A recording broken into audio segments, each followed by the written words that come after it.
Ikapitong Kabanata. Ang buhay ng tao dito sa mundo ay napakahirap.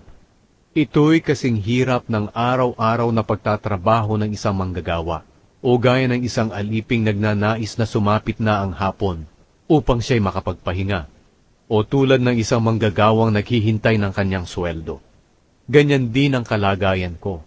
Ilang buwan na ang aking paghihirap na walang kabuluhan. Kahit gabi naghihirap ako.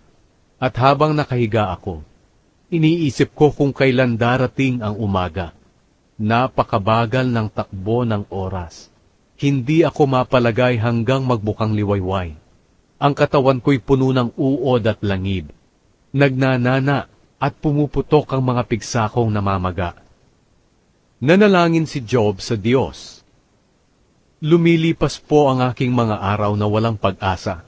Mabilis itong lumilipas. Higit pa sa bilis ng isang habian ng manghahabi.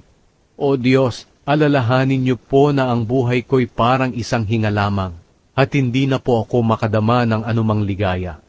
Nakikita niyo po ako ngayon, pero sa huli ay hindi na. Hahanapin niyo ako, ngunit hindi niyo ako matatagpuan. Kung papaanong ang mga ulap ay nawawala, at hindi na nakikita, ganoon din ang mga namamatay. Hindi na sila nakakabalik pa. Hindi na siya makakauwi sa kanyang bahay. At makakalimutan na siya ng mga nakakakilala sa kanya. Kaya po hindi ako maaaring manahimik. Naninikip na po ang aking dibdib. At kailangan ko na pong sabihin ang aking sama ng loob. O Diyos, bakit niyo po ako binabantayan?